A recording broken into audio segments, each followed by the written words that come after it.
মহালয়া মানেই আমাদের কাছে বীরেন্দ্রকৃষ্ণ ভদ্র, টিভিতে মহিষাসুরমর্দিনীর হরেক প্রোগ্রাম।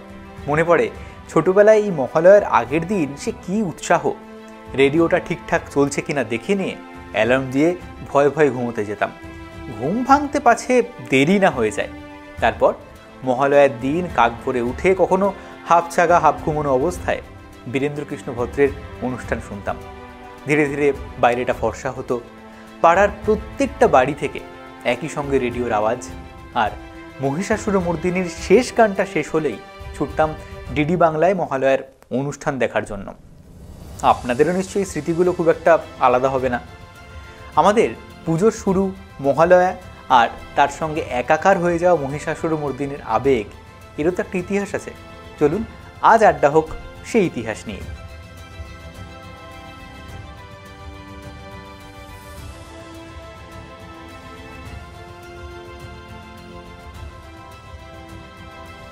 যে মহিষাসুরমর্দিনীর কথা বলছি জানেন কি তা কত প্রাচীন? কবে থেকে এই অনুষ্ঠান সমার্থক হয়ে উঠল আমাদের মহালয়ার সঙ্গে?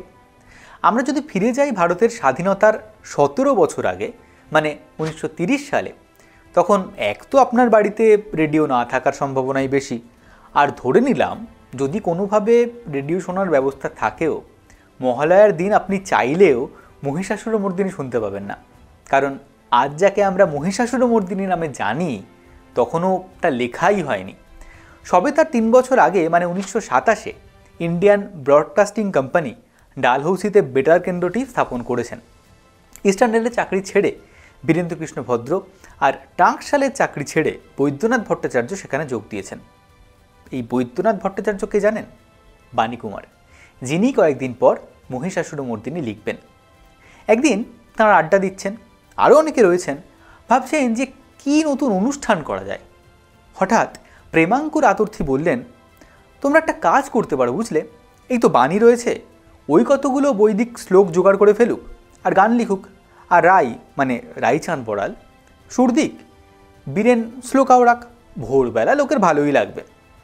এরপরই শ্রী শ্রী চণ্ডীর ওপর ভিত্তি করে বাণীকুমার বসন্তেশ্বরী নামে একটা চম্পু রচনা করে ফেলেন।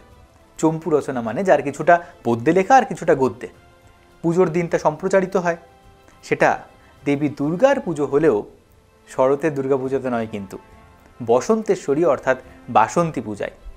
দুর্গাপুজোর ইতিহাসের ভিডিওতে আপনাদের বলেছিলাম যে একটা সময় সেটাই ছিল আমাদের মূল দুর্গাপুজো। ভিডিওটা না দেখে থাকলে এই ভিডিওর পর দেখে নিতে পারেন, ডিসক্রিপশানে লিঙ্ক দিয়ে দেবো। যাই হোক, এই বসন্তেশ্বরী তখন শ্রোতাদের বেশ ভালো লেগেছিল, তাই ঠিক করা হলো পরের বার থেকে শারদোৎসবেও তা সম্প্রচার করা হবে। বসন্তেশ্বরীকেই কিছুটা সম্পাদনা করে 1932-এ দুর্গাপুজোর ষষ্ঠীর দিন প্রত্যুষ প্রোগ্রাম নামে সম্প্রচার করা হলো। রাইচাঁদ বড়াল ও পঙ্কজ মল্লিক সঙ্গীত পরিচালক হিসাবে থাকলেন। ভাষ্য পাঠ করলেন বীরেন্দ্রকৃষ্ণ ভদ্র। পরের বছর আবার ষষ্ঠীর দিন প্রোগ্রাম, তবে এবার নাম বদলে হলো প্রভাতী অনুষ্ঠান।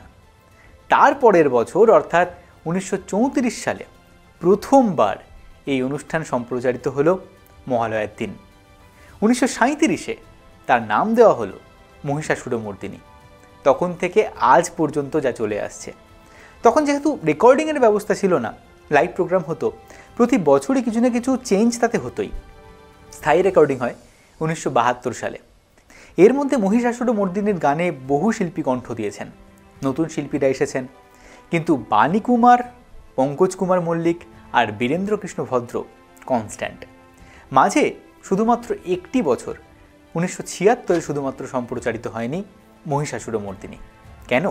সে গল্পটাও আপনাদের অনেকেরই জানা। মহিষাসুরমর্দিনীর জনপ্রিয়তায় কখনোই ভাটা পড়েনি, বরং 1976-এ 44 বছরে পদার্পণ করে তা একটা লেগাসি তৈরি করে নিয়েছিল। তাও বেতার কর্তৃপক্ষের মনে হলো এবার একটু অন্যরকম করা যাক। ধ্যানেশ নারায়ণ চক্রবর্তীর স্ক্রিপ্টের ওপর ভিত্তি করে তৈরি হলো দেবী দুর্গতি হারিণী অনুষ্ঠানের পরিকল্পনা। শ্যামল গুপ্ত নতুন গান লিখলেন, তাতে সুর দিলেন হেমন্ত মুখোপাধ্যায়। ঠিক হলো গান গাইবেন প্রতিমা বন্দ্যোপাধ্যায়, নির্মলা মিশ্র, বনশ্রী সেনগুপ্ত, সন্ধ্যা মুখোপাধ্যায়, অনুপ ঘোষাল, মানবেন্দ্র মুখোপাধ্যায়, আশা ভোঁসলে, লতা মঙ্গেশকররা। যে নামগুলো আপনাদের বললাম, আজ আপনাদের কাউকেই এই শিল্পীদের মহিমা বোঝানোর জন্য মনে হয় না অতিরিক্ত 1 একটা বিশেষণেরও প্রয়োজন আছে। ভাষ্যপাঠের জন্য বীরেন্দ্রকৃষ্ণ ভদ্রের পরিবর্তে এবার সংস্কৃত শ্লোক পাঠ করবেন ডক্টর গোবিন্দ গোপাল মুখোপাধ্যায়, মাধবী মুখোপাধ্যায় ও হেমন্ত মুখোপাধ্যায়। ভাষ্যপাঠে বসন্ত চৌধুরী, ছন্দসেন, পার্থ ঘোষ ও তাঁদের সঙ্গে এই অনুষ্ঠানের সব থেকে বড় চমক, মূল ভূমিকায় উত্তম কুমার। অগ্নি পরীক্ষা, হারানো সুর, সপ্তপদী, অবাক পৃথিবী, ঝিন্দের বন্দি, ভ্রান্তিবিলাস, নায়ক, চিড়িয়াখানা, নিশিপদ্ম ইত্যাদি সিনেমার পর ততদিনে তিনি বাংলা সিনেমার মহানায়ক।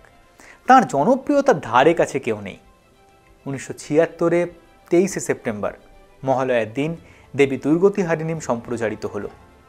কেউ ভাবতে পারেননি যে এরকম দিকপাল শিল্পীদের, এমনকি উত্তম কুমারকে পর্যন্ত বাতিল করবে বাঙালি।